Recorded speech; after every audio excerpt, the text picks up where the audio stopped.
From the Shrine Bowl in Las Vegas, this is the Patriots Catch-22 podcast with Evan Lazar and Alex Barth. I'm Evan Lazar, Alex Barth. In Las Vegas. I'm Evan Lazar, Alex Barth. Here is Evan Lazar and Alex Barth. In Las Vegas. Hello, everybody, and welcome into a new edition of the Patriots Catch-22 podcast, coming to you from Las Vegas, Nevada. On the left coast, Alex Barth, Evan Lazar, in the Luxor right now, which is the hub of the Shrine Bowl. Little behind the scenes here for all of you that are trying to figure out where the heck we are. We are in the Las Vegas Strip, but we were just at UNLV, Alex, for both practices, both the East and the West. So not just the Patriots. Obviously, the Patriots were the focus of our day today, but we also took in the East practices as well. So we'll give you some takeaways from both practice sessions, some standouts. But I want to start with the Patriots coaching staff because it was fascinating to watch, and we see them out at training camp. But I think this was even more of a peel back of the curtain because of the setting that we were in. It was a lot more intimate and private. There weren't fans, obviously, out in the stands. And although by title, Troy Brown was the head coach of the West team, I'm going to put it in air quotes. You people can't see me, but air quoting that he was the head coach of the West team, not to take anything away from Troy, but because Bill Belichick was as hands-on in this practice as any other coach. It was vintage Bill in that respect. Well, there was one other guy who was very hands-on. Yeah, and don't. Oh, well, I was. Go ahead. I was just going to say, yeah. You know, part of the interest here, right, is you talk about how the curtains peeled back and it's a more intimate environment. Well, yeah, it's also a new staff. Right. To some extent. And Bill O'Brien was also very vocal. But yeah, Bill Belichick, you know, during the special teams period after each gunner's going down the field is pulling each one over and giving them talking points. And you had Bill O'Brien really with the quarterbacks, working very closely with the quarterbacks. He had some moments with the wide receivers as well. But, you know, that the attitude here has been, and we were both kind of surprised by this. We talked to players yesterday, so that being Thursday. Right. Was the first time we got to talk to players, and a lot of players it was all West team players working with the Patriots, and they all sort of told us, yeah, the Patriots are very competitive about this. Like, they're not here just to coach some all-star game. And it was Travis Dye, the running back from USC, who's not even participating this week on the field. He's banged up. He's here to go to meetings and stuff like that. Travis Dye told me, yeah, they want to win. We're here playing an all-star game, and they want to win. And you saw that today. And you even had Matt Groh after practice. You got asked a question, just said, look, we're just focused on beating the East team. There is no, you know, laid back approach to this. No. From the Patriots. And that's not to say the Falcons staff was laid back, but I mean, that looked like however many training camp or OTA practices me and you have seen. Like, they're going after it. It was, I don't want to take anything away from the Falcons because I'm like you said, we're not saying that they weren't intense or they weren't into it. We also don't know how the Falcons usually run practice. We have nothing to go off of. True. The Patriots coaching staff from the second that we got out there, I really thought highlighted by Bill O'Brien was in the faces of these players. Well, not even from the second, like, they started practice sort of early. Which we see all the time, and I think what's interesting about when we go on the road for joint practices. Now, this summer we went on the road and we went to Josh McDaniels' house in Vegas. So it was a little different because both teams were doing it, right? But there's been times, for instance, when I was on the road with the team last 2 training camps ago, when the Patriots were in Philadelphia practicing against the Eagles players, they're kind of moseying in on it to practice, shooting the shit on the side, talking to each other, hanging out, and then the Patriots are already starting, right? They're already into their walkthrough period, their pre-practice period, as they call it. Out there today, we saw that on the side field. They were in their pre-practice period when the Falcons were wrapping up their practice. And then right away as they got into practice, and it's not just the big picture stuff. It's the little detail. Like, they were running a gauntlet drill, which you see at the combine when they run the receivers through the gauntlet drill. And it's, you know, catch. And Bill Belichick is in the far end zone. And he's talking to Arthur Smith, the Falcons head coach. And they were chatting for about half an hour, I would say, in between practices and into the start of the Patriots practice.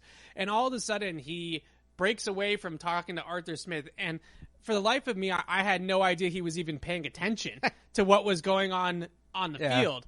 And he breaks away from Arthur Smith, and he goes and shouts at Ross Douglas, who's the Patriots' de facto offensive coordinator for the weekend quarterbacks coach, about how the receivers in the gauntlet drill are not running hard enough through the drill, how they're jogging through the drill. And Bill was not happy about it, right? And so he's right on them.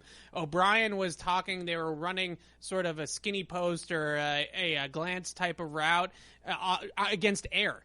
And O'Brien's talking to the quarterbacks about the windows, right? First window, second window. Right. And he's like, don't throw it in between the windows, right? Either I got to hit him in the first window or you got to hit him in the second window. I think in the first practice, I might have been a little bit more observing the players and the prospects more so than the coaching staff. Well, that's what Matt Groh's here for. Because it wasn't the Patriots coaching staff that was out there in the first practice, but it just didn't feel like the attention to detail and the level of coaching and was going on as much in the East practice. And the big picture takeaway that I kind of come away with from that, like, what does that mean? Like, who cares, right? It's an all-star game. It's a college showcase. Why does this really matter? I think what stood out to me about why it matters the most with Bill O'Brien back in the building is, especially coming off the heels of that Herald report. Yeah. I'm not sure the offensive players were getting that level of coaching from last year's staff, right? I don't know if Matt Patricia and Joe Judge were giving them the instruction from a fundamental standpoint and then on to the scheme and the game plan and all that other stuff that's also important. But we talk about it all the time. This time of year, this type of setting, and then training camp, mini camp, like, that's fundamentals, right? That's just getting into your basic install and working on the core concepts in your playbook and the core fundamentals that are going to carry over into the games in September through January. And watching Bill O'Brien work today, you could just see not only a guy that knows the inside and out of every single thing there is to know about offensive football, but the confidence to then go out there, as I drop my phone on the ground, the confidence to go out there and coach it up at a high level. And I think that that's going to be a breath of fresh air for the Patriots. Well, the one thing I will say, you talk about observing the prospects, right? This is sort of a rare opportunity for the Patriots in the prospect evaluation department in terms of, will you hold on to your phone? What is going on, man? Just put it down. Mine's on the desk over here. I know, We're I'm doing trying a to read podcast. something off it with the podcast. All right, go ahead. See, you made me lose my train of thought. Evaluation opportunity, okay? Blame Evan, everybody. Evaluation opportunity. Like, we talk about this all the time. Yeah, he's a good player, but how will he take the Patriots coaching? How is he going to fit New England? They're finding out which of the, out of these kids, who can be coached hard, who can take New England Patriots coaching, and who can't. And they, maybe to an extent, they get that a little bit. You can interview players, you talk to them, you find out, but this is another level.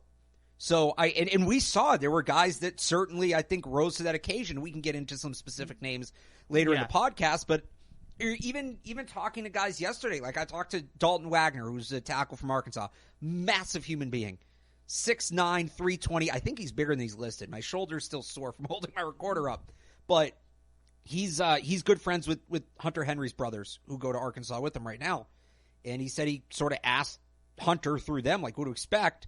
I said, you're going to be coached hard. And he said he's really looking forward to that because he's not only here for the showcase, he's here to improve his game.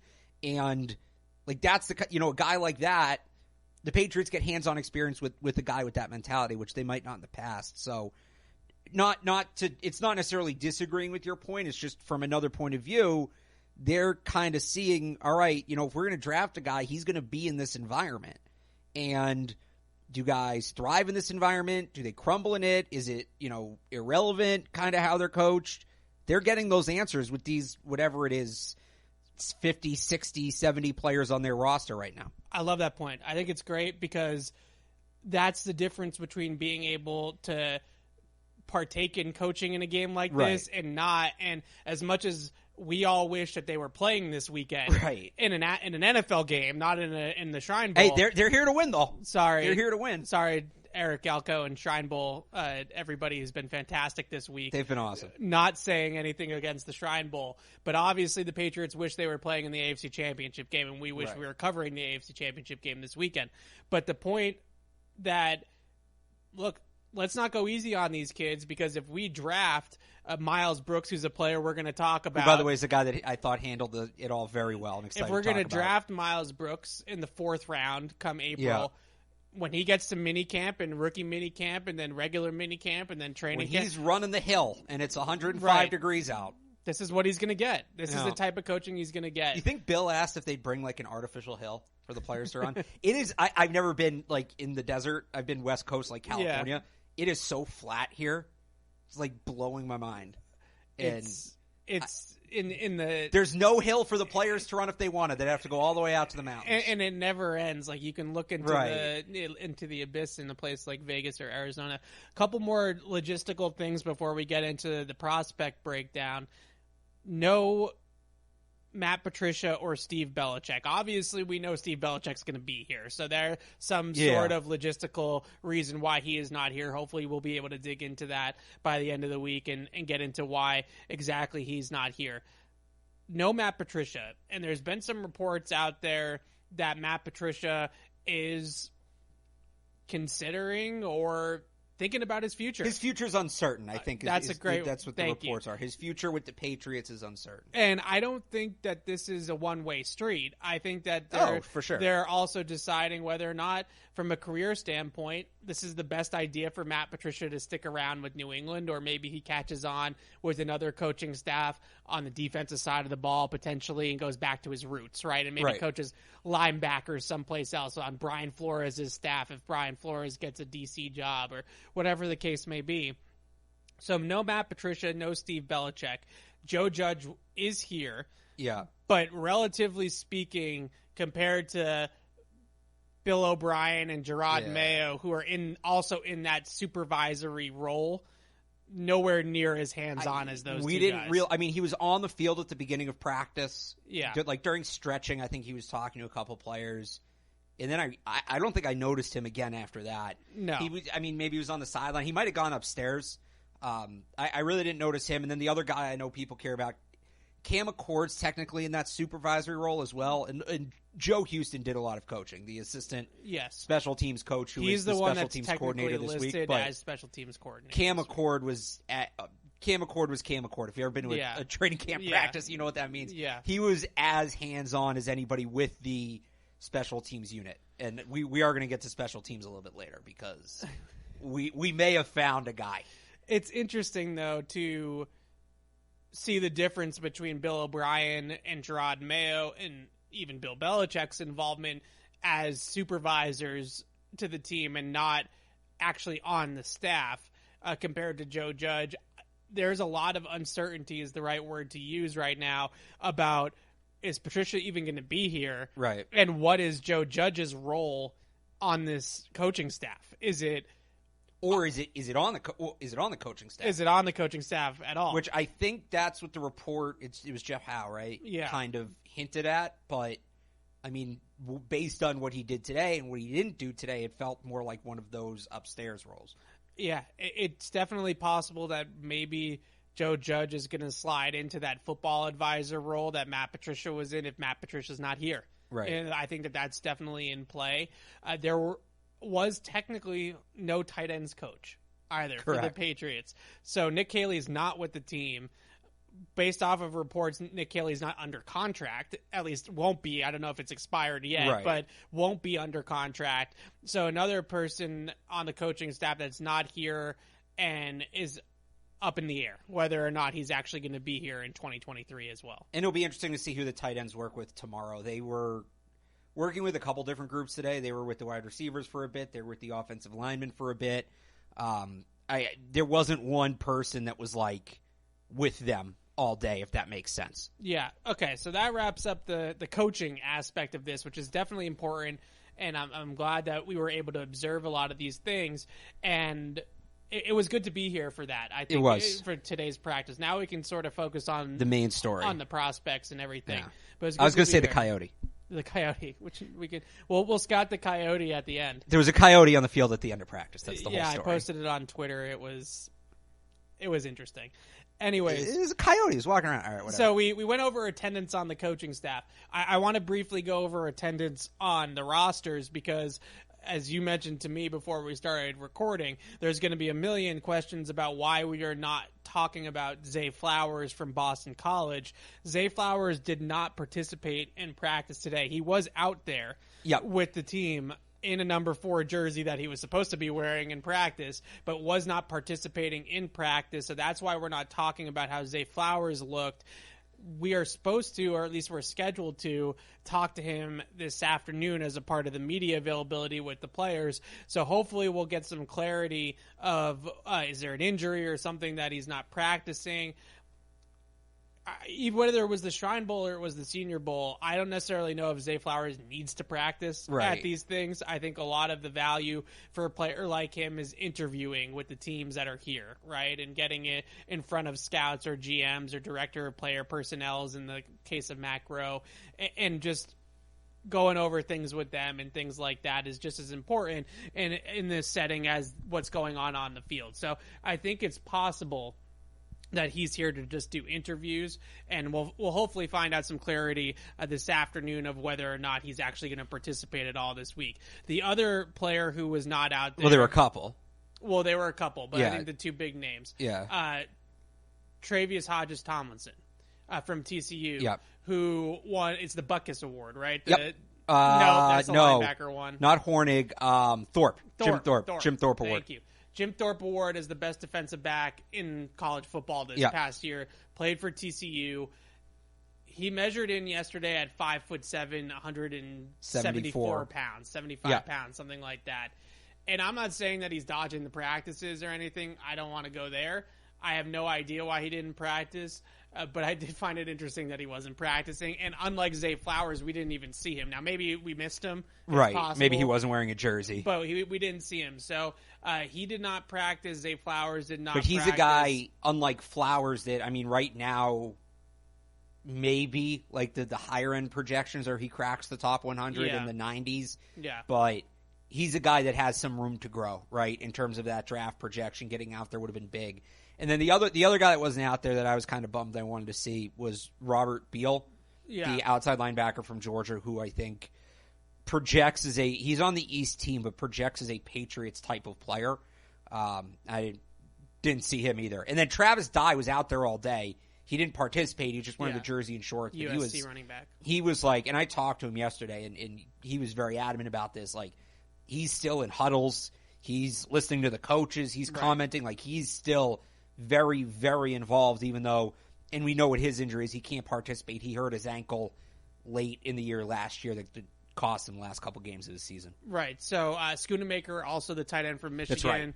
AC joint sprain. He didn't practice. Hurt that in the natty. Isn't going to practice.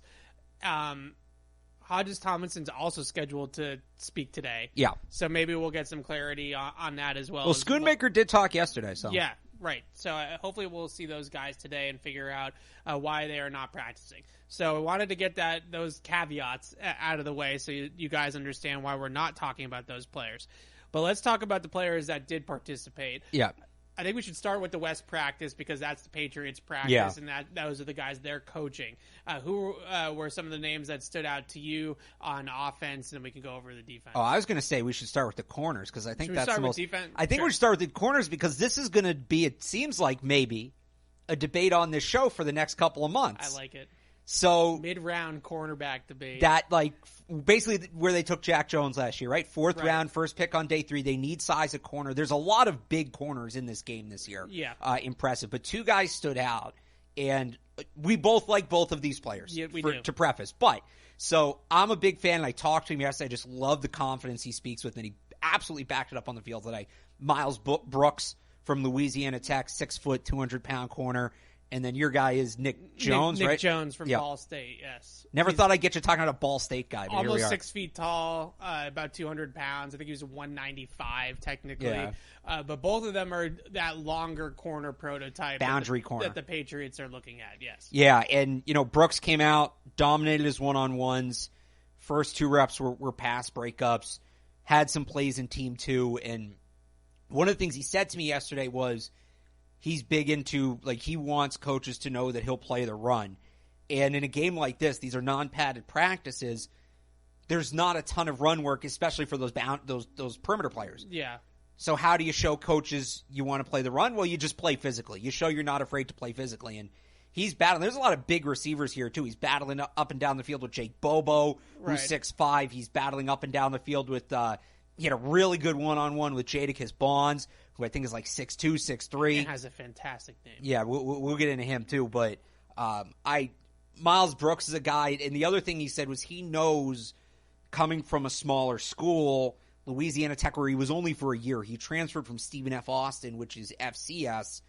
He's a guy that he knows coming in, he's got to get on the radar. He's not on people's maps right now. He's not necessarily on every draft board, and he wants to be.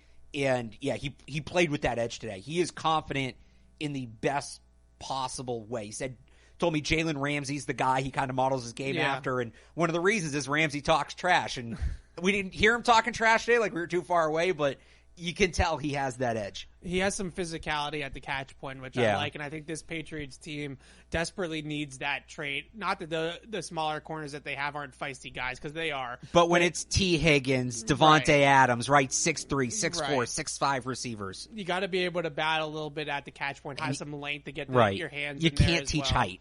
Can't teach height. What I like about Nick Jones is his patience and his footwork and press coverage. I think that's something that we saw a lot out of the Patriots practice, as you would probably assume, is they got right into press coverage work with their defensive backs. They were not playing a whole lot of zone, whereas the Falcons were sitting in a lot of cover 3 and quarters, as you would expect for them with their system under Dean Pease, formerly, who retired this offseason. But I'm sure that they're going to continue to do a lot of the same things. The Patriots had their guys, whether it was Brooks, Nick Jones, right in press man at the line of scrimmage, and really going and seeing that. The one thing I really thought was nice about Nick Jones, too, he had a great rep in red zone. I tweeted about it, called a banjo. When you make a banjo call, it's basically like, think about like a pick and roll in basketball when you switch it, right? Instead of trying to match the receiver, so you have the outside receiver and the inside receiver. So let's just make it simple. Let's call it slant flat, right? So you have a slant from the outside receiver, you have a flat route from the slot receiver. Instead of trying to run through that traffic as corners, what a lot of teams will do is they'll switch it at the line of scrimmage. That way they can just kind of leverage both routes. And Nick Jones was able to see his receiver go underneath, and then this particular play was actually like an under corner route. It's kind of like a smash style concept. And he was able to get depth and get back into the deep corner route, into the back pylon. And I just thought it was great awareness, great job falling off of his guy and getting depth, because that is a really difficult play to make, because you're up at the line of scrimmage. You think that you're really not going to have to worry about anything behind you because you're in the red zone and you're able to drop off. So I thought that was a really good awareness, high IQ type of play, along with the movement skills. But I thought both of those guys really stood out. And quite frankly, especially during one-on-ones early in practice, the corners were dominating the West receivers. It looked like a Patriots training camp practice. I'm going to say it. Yeah. It looked like a Patriots training camp practice from last year when it just felt like the corners had the upper hand for most of the day. The one other guy I'll bring up in the secondary, too, and I kind of noticed him late in practice. I'm interested in watching him more tomorrow. Jordan Howden, the safety from Minnesota. Yeah. So he made some nice plays, but the reason I was interested is if Devin McCourty retires, the Patriots are going to need that deep safety, that free safety, and there's so few guys, especially in college football, that play like a true free safety spot. It's a lot of hybrids, and it can be tough to tell, how does a team view a guy? Do they see him as a box safety, as a slot corner, as a free safety? So I'm looking right away, right, who are the Patriots playing deep? And there's a deep safety on the East team we'll get to, but they had Jordan Howden back there, and then they had him playing some boundary corner as well. So that was interesting. That's good versatility. That's a guy that it seems like they're very interested in. So that was one of the last reps of practice of team, right? And I couldn't tell. Well, they did it a couple times. I couldn't tell if he was on a receiver, or if they had flexed the running back or a tight end. No, he was on a receiver. I don't remember who it was, but that was receiver. Interesting, because from the brief research that I did on him before we got here, there was not a ton of out there about him having any sort of translation to outside corner, right? And it's not like he's that. I mean, he's 5'11", 206. Right, he's not. That was as good of a press rep as anybody's played in the two practices that we saw this morning. So I was really impressed with him, and we know with the Patriots, if you can be that type of player, I mean, how much did they play Kyle Duggar on the boundary this past season? Right. If you can be a safety that can play multiple spots, and if a running back or a tight end flexes out or something sort of matchup presents itself where you end up out on the boundary, you're going to have to be able to do that in that system, and he handled it really well. Defensively, like you mentioned, we're talking a lot about skill positions, corners, safeties, receivers on the offensive side of the ball, because these are not fully padded practices. So it's kind of hard to get into the line of scrimmage and really what's going on. But we're going to talk about a few guys up front. Yeah. The one guy that I thought really stood out throughout West practice was Brenton Cox from Florida. Now, he has a little bit of a checkered background, and I think that's what is so important about these types of events, is that teams can really get with these players and get some questions answered, quite frankly, about why. I think he left Georgia, right? He was at Georgia originally, then goes to Florida. Yeah. He had some off-field issues. It just is what it is with a lot of these guys. And his talent is absolutely obvious. So he's a long rusher. I talked to him yesterday. He watches a lot of Matthew Judon film and really loves Judon and his style of rushing. You see some of that. He's a power, long arm, bull rush, dent the pocket type of guy. He's got some speed as well to offset that power move. And he was denting the pocket consistently throughout practice today. Yeah, I mean, he's just so powerful. The way he gets off the line, it does look a little bit like Matthew Judon at times. Yeah. If the offensive lineman doesn't get into a perfect set, forget about it. He's going to put him on skates. So yeah, and he also just looks like a specimen. Like just look. Oh yeah, at him like he's a big fit. Yeah, looks the part. It's going to be like the interviews are going to be big with him. Yeah, that's ultimately what it's going to be. But he's one of the most talented players here. He's a top 5, just raw football talent. That's at this game right now. It reminds me a little bit of Jack Jones last year. And I know that it didn't particularly go great at the end of Jack Jones' rookie year.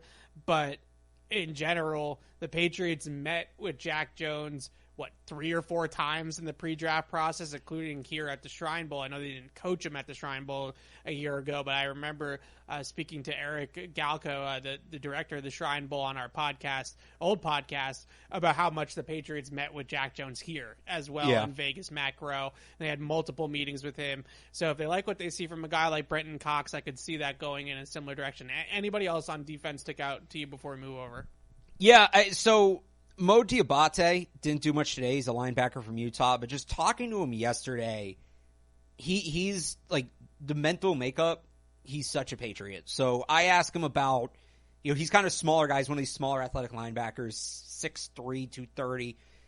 And I sort of asked him about the evolution of the linebacker position, and he went into this whole history of the linebacker position. He's talking to me about Jack Lambert, right? And he gets into the 86 Bears. And then I asked him about the Patriots. I was like, did you study the Patriots defense at all? And I asked a couple guys that, they'd say Josh Uche is a guy they like to watch. Matthew Judon, obviously. Some guys brought up Hightower. Some guys even brought up Kyle Van Noy. So I said, past or present, are there any linebackers you like? And he's a present, and he said he's a big Uche guy, but he goes past. So I'm like, all right, here comes Hightower. He goes, Teddy Bruschi and Willie McGinnis were both very impressive. I'm like, whoa. I mean, he's not even old enough to have watched those guys live. Not maybe like watch them, but not like have that level of understanding. So these kids are 22 years old. You're right, actually. We're old.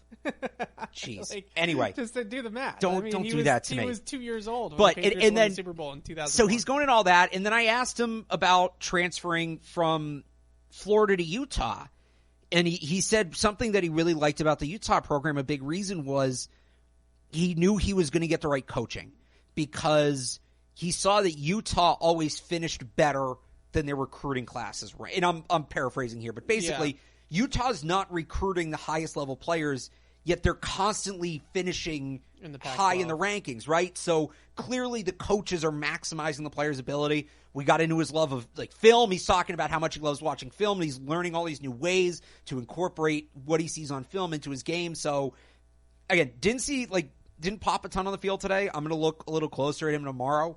But if he goes into – and I posted the interview, by the way, on 98.5thesportshub.com. If people want to hear it, it's like 8 minutes. If he goes into that meeting room with the Patriots and talks to them like he talked to me. Yeah. And I told him, I even said, I'm like, you have to get into some of this football history with Bill Belichick. Like, please talk to him about the 80s Giants and Lawrence Taylor. If he goes into that room and talks to them like he talked to me, they're going to love it. And we know that they're trying to get that athletic middle linebacker. They've tried the last couple of years, from Cameron McGrone, who's obviously now gone. He got signed off the practice squad, to Mack Wilson and Raekwon McMillan, who both didn't really make that impact this year, and they're both now pending free agents. Diabate's a guy on day 3 that makes sense for where they've kind of how they've invested in that position in the past. Yeah, you talk about a guy that was impressive too, just quickly in interviews that Bill Belichick pulled to the side today in a special teams drill. Tremaine Jones from Harvard. That kid, whether it works out for him on the football field or not, I think he told me that he's got 3 degrees from Harvard. Casual. And I think what's interesting about him too is he's one of those like D-line, D-end, edge hybrids that can play both in a 2-point or a 3-point. And what's interesting about him is that at Harvard, as you know, Alex, football is not the priority. Right. So the fact that he's made it this far in football and is invited to a game like the Shrine Bowl, and you got to know that the Patriots absolutely are going to love the IQ on that kid. I mean, he was like a statesman talking to him yesterday. So a couple of really impressive people from interviews. Offensively, starting at receiver, big name, I think, for a lot of people. Zay Flowers, we mentioned earlier in the show, didn't practice, but another big name that you keep on telling me about as well, Jake Bobo. Yeah. Who had some ups and downs today. It wasn't perfect. Early on in practice, he was a little bit spotty, but he started to come on a little bit late. Yeah, he was a little off in one-on-ones. There's one play that was like, a guy like him, 6'5", 215, you're looking to make some contested catches, and he got beat by a smaller corner. But really his value is in the team drill, because he's a guy I've compared to sort of Jacoby Myers, where he's not necessarily like a breakaway athlete, but he's going to get himself open. In one-on-ones, there's nowhere to hide. Right. You're not finding the hole in the zone, right? Once they got in a team, especially down in the red zone, he was really good at just kind of getting away, figuring out, at the top of the route, figuring out how to get away from the corner, reading the coverage in front of him, dissecting it, and making the move off of that. The other interesting thing with him was they had him returning punts, which didn't look like that was really going to be a fit for him. I don't see him as a punt returner. He returned 10 punts in 5 years in college between Duke. He transferred from Duke to UCLA, this past year. That was an interesting one, but it tells me that they want to get him out there, right? Yeah. They want to see what he can do, so that's the guy they want to further look at. The other interesting thing with him is his quarterbacks here, Dorian Thompson-Robinson from UCLA. So you sort of saw that, what he can do when he has the chemistry with the quarterback. Again, just one of those players that the team drills are more favorable to him than one-on-ones, because he's just going to find a way to hide and get open. Yeah, I thought his releases were pretty good. And that's something that at that size, that's basically what you're looking for, is can he stack the corner and put himself in positions for the quarterback to throw the football up. What guys that struggle that are in that prototype are guys that can't get off the line of scrimmage, because then you never get the cornerback on your back, and then you can't really then go up and play above the rim from there if you are getting smothered at the line of scrimmage and not getting off the line quick enough for the quarterback to look your way. So he's somebody that I thought was pretty good in the release, which I think will help him use that. I think he measured in actually a little bit smaller than expected. I think he was like 6'3", 6'4". Yeah. But he's still a bigger guy. 6'4", 216. You saw some of the red zone, right? I think there's some red zone capability there as well. He's like, I don't know, we're not going to see him in pads. He's like a borderline hybrid tight end to me. Yeah. He's not quite LJ Humphrey. You got a little. I could see a little bit of that. Yeah, so the red zone is going to be big for him. If he can be a factor in the red zone, teams are going to want to see that. Teams will look closely at that. So there's one offensive lineman. Wait, hang on. Can we do a couple more receivers real quick? Of course. So a couple other guys. Jadakiss Bonds from Hampton. Great catch of the again. day. Great name. Had the catch of the day working against. It wasn't either of the guys we mentioned. It was one of the bigger corners. But I think it was Jalen Williams. Was it Jalen Williams? Yeah, it was. You're right.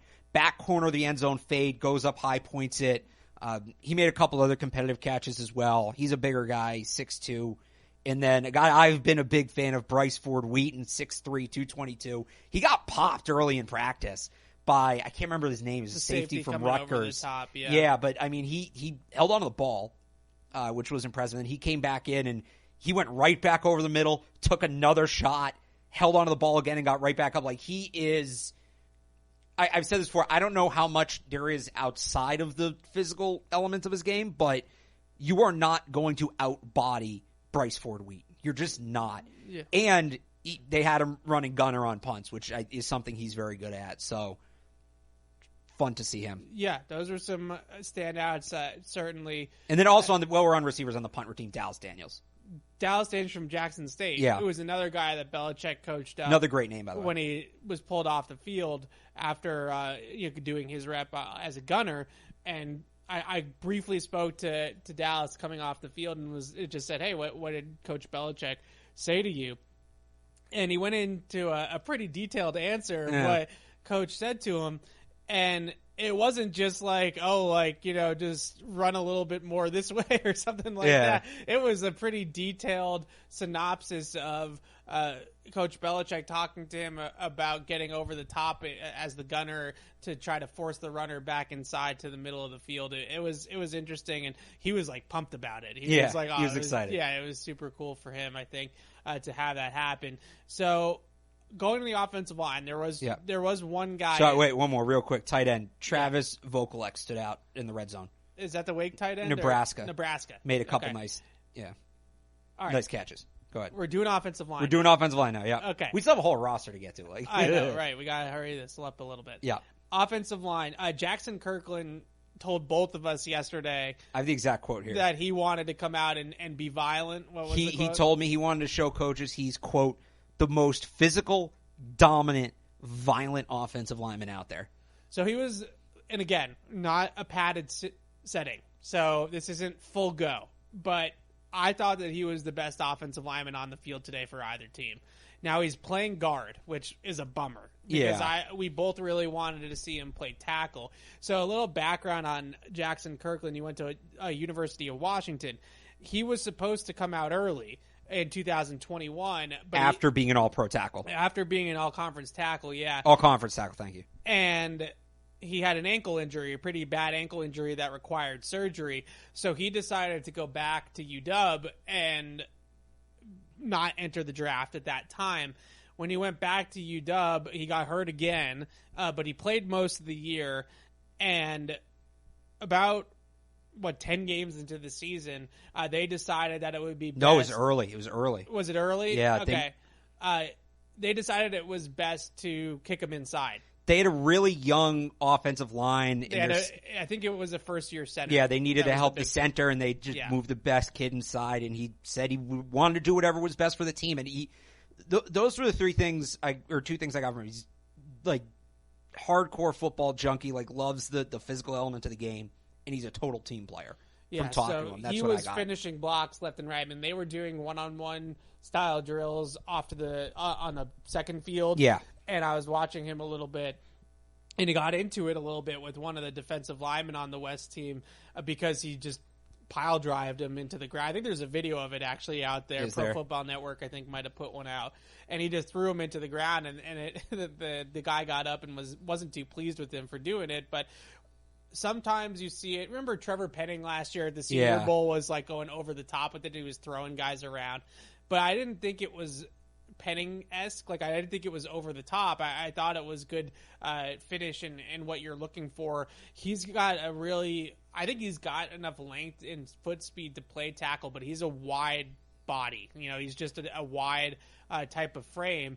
And those guys typically, when you see them, they look like guards, and the league kind of thinks that they're guards. And he had mentioned to me that the kick inside to guard at Washington last year was partially because his coaches were talking to a lot of scouts that were coming through the program and said that they felt like he was probably going to be a guard in the NFL. So they figured, let's get him some guard tape in college so that he can put it on film.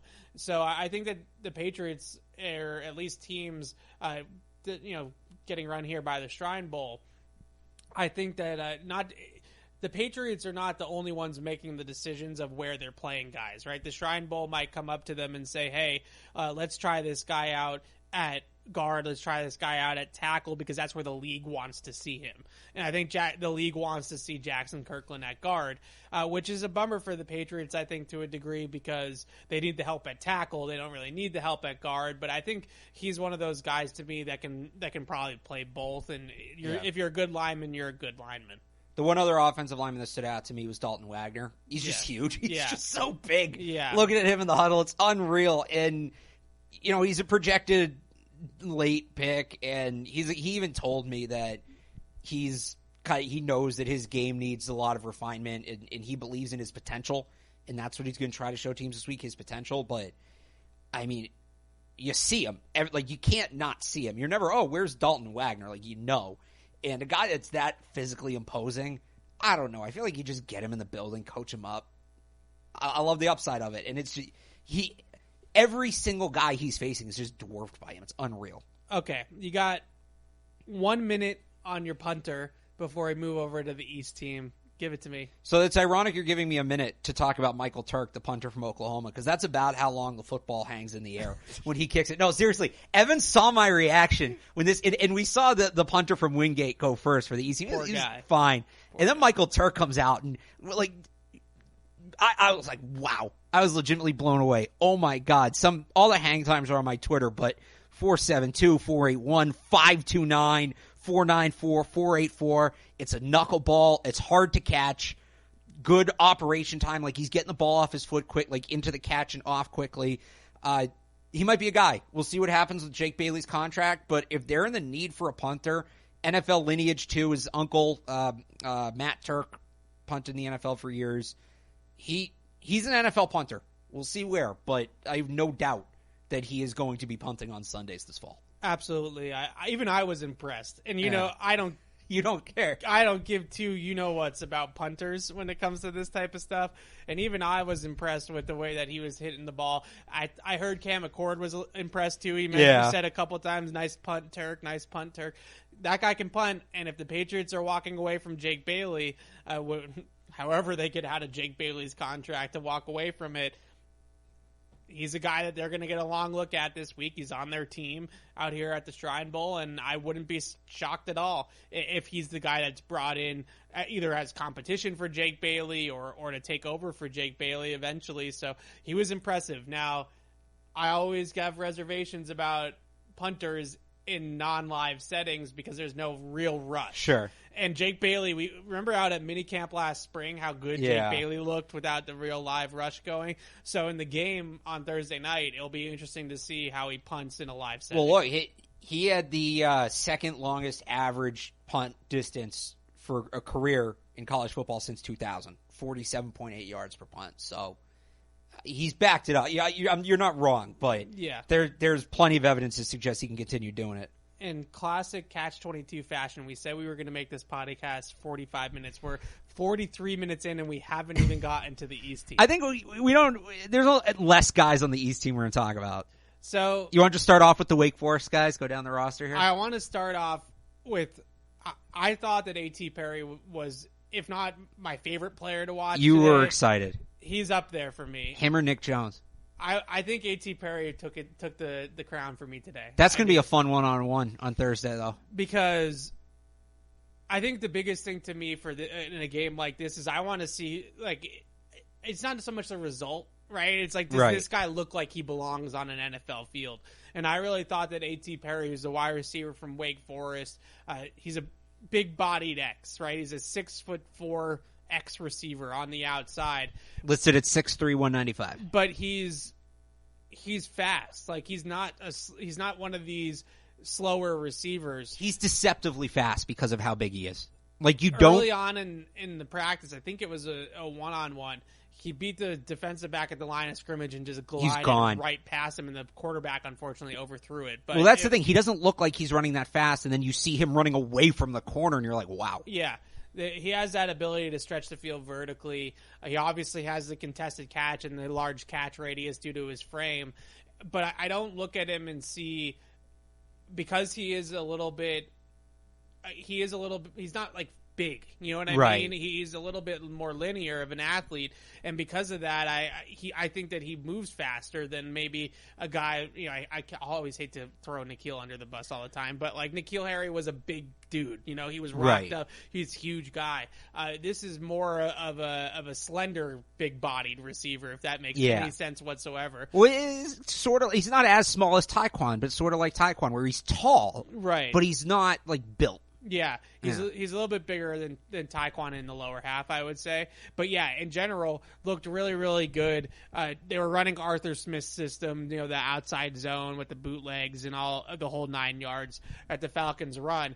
He beat the defense coming across the field on an over route on like a crosser off of play action. Then he had a couple of nice vertical routes as well. So I thought he was really impressive. And since Zay Flowers didn't end up practicing, I mean, he was the best receiver I saw out there today. Yeah, I would agree with that. And then his teammate, Blake Whiteheart, also from Wake Forest. I was watching the tight ends go through a drill, and they're all sort of going through it, whatever, it's early in practice. And then Blake Whiteheart comes out as a blocking drill, puts the guy holding the pad on his ass. Big-time motor guy, looked technically sound. I don't think he was like the best athlete out there, but if you're looking for developmental tight end on day 3, I liked what I saw from him. Yeah, absolutely. A couple of other standouts. I was really looking forward to seeing Mekhi Gardner from LSU, and I don't think he disappointed, right? I thought he played really well out there today. A couple of things I thought were noticeable about him. Obviously, the physicality at the catch point and that ability is something that stands out about his game in general, but he had a couple of plays where he really read the route very nicely from off man. So he's in off coverage, has that cushion, and he was really able to kind of break down and pedal at the top and get out of his back pedal and transition pretty smoothly, which I thought was good to see from him. Whenever I look at LSU, Florida, those types of guys are out here and then they pass the eye test, that they were probably big-time recruits. Now, Gardner was only a 3-star coming out, but he ended up going to LSU, so that's a program that recruits higher-end athletes, and he's somebody that really stood out to me as well. And there was a couple of matchups between him and A.T. Perry, but I'm hoping tomorrow and in the next couple of days we see that a little bit more. I think as things start to declare, you'll start to see the Falcons and the Patriots staffs getting some input from some of the scouts that are here and are like, hey, let's put AT and Gardner next to one on each other a couple of times, because we know those two guys are probably going to be fighting for an NFL roster spot, but probably on an NFL roster next year. Yeah, I'd agree with that. I'll give you a couple other guys from defense. Dante Stills, defensive tackle from West Virginia. Pass rush defensive tackle. He's not a 3-down player, but one of those interior pressure guys. He got in the backfield a lot. Moro Ojomo from Texas, another guy, defensive tackle. I was really impressed with Yasir Abdullah, outside linebacker from Louisville. Just great motor, flying around the field. It's not a non-contact contact practice. He lit guys up a few times, so that stands out. Ben Van Summeren from Michigan State was the middle linebacker for the East team. It seems like they gave him a lot of coverage. Like he was the quarterback of the defense. He really was. Was he 34? 34, yeah. Yeah. I noticed he was very vocal. He's pointing guys, hey, go here, hey, watch this. Sometimes when you see guys like that in an all-star game like this, you're like, do the teammates actually like that? You know what I mean? Like sometimes he can be sort of a hardo. But the coaches like it. I don't think this guy was either. I think this guy had a nice leadership about him at that position, which is obviously important. He also, a small thing, his footwork approaching the ball, I thought was excellent. Yeah. He definitely thinks about. He was squaring people up. There's no wasted motion. He's like, all right, I'm do everything as a purpose with him. So, again, that athletic middle linebacker, he's smaller, 6'1", 237, but and then on the back end, you mentioned Gardner already. Yeah. Just a couple others. Gervarius Owens, I said earlier, that deep safety, right? Yeah. He is one of the few guys in this class that's a true deep safety. I thought he looked good today. You liked A.J. Finley from Ole Miss. I did. Yeah, I was thought the other guy. He was one of the more explosive athletes on the field for the East team. Again, I think that's a big thing for me in these practices is just seeing how these guys move, right? And you being able to see them up close and in a with my own eyes in person, I think is a big difference than watching them on film sometimes. And you can really see the explosiveness. And I thought Finley was an explosive mover and somebody that could cover a lot of ground back there. I guess we should also shout out Anthony Orji from or ORJI. Let's call it the other one. All right, whatever it is. ORJI. I think we're talking today. I'll get the pronunciation. He had the only turnover of the day. Made a nice play to pick off he was 50, right? A pass over the middle. Yep, from Vanderbilt. So Vandy kid. I feel like we should give him the shout out. He had the only turnover, so deserves credit for that. It was a quarterback on the East team. Quarterback? I believe so, yeah, because the UCLA quarterback had a few nice throws. Dorian Thompson-Robinson had some nice throws. Yeah. I thought Chase Bryce, we kind of talked about it with the kid from Michigan State, from App State, Chase Bryce. You could tell, like, he's a quarterback. He's a leader. Guys are listening to him. Robinson, too. Yeah. I thought the UCLA quarterback finished strong. He did. Yeah. On the East team, was it Tanner Morgan or Aiden O'Connell? Purdue or Minnesota? Purdue, okay. Yeah. Yeah. He just is one of those guys that has a lot of the physical intangibles or physical tools, I should say, that teams are going to like. As a thrower, I don't know about mobility-wise. No, he has him as a but thrower. He was already making, in a system like Arthur Smith's that's very timing-based, he was already making some timing throws over the middle of the field in one day of practice that I think would be difficult for a lot of other quarterbacks. That maybe that's a similar. I'll admit I haven't watched a ton of Purdue offense. You're going to watch Charlie Jones. Maybe that's an offense that runs a lot of that type of stuff, so he felt comfortable doing it. I don't know for a fact, but it just looked like the ball was coming out on time with him, and he was able to get it. But I like the UCLA quarterback, and he can run a little bit. He can run. He's a 5-year starter. He's really smart, like understands the game very well. He was very well spoken after practice. Yeah, today. Chip Kelly guy. He's, the Patriots, going back to 2018, this was a draft pick, was Danny Etling. But from Danny Etling to Jamar Smith to Eric King, sort of different because he was like a hybrid receiver, but like these multi-year starting quarterbacks who have some mobility. There's value, very smart, high football IQ. There's values to having guys like that, even if you don't think they're going to play, right? Having that guy on the scout team, things like that.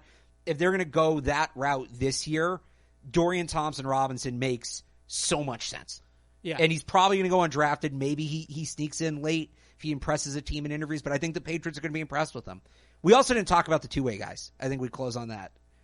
I want to close Derek Parrish and Jack Coletto. Yeah, let's do that. Okay. And then I want to each give a winner of the day. Okay. But go with that first. Well, I mean, everybody knows where I'm at. I think Coletto is really – Parrish is just – I mean, he's a football guy. He's got the jersey rolled up, and he's hitting everybody, and he's running all over the field. You were not impressed. I didn't like the jersey roll-up. Like, let's relax. So Coletto is interesting because he told both of us yesterday he played fullback – defensive end, linebacker, and quarterback, a little bit of quarterback at Oregon State. And he told both of us yesterday he looks at Kyle Juszczyk and Taysom Hill as guys he wants to model his game after. So he said he wants to play some tight end. And I was wondering how natural he was going to look as a receiver. He worked almost exclusively with the offense today. Parrish got a little work in with the defense.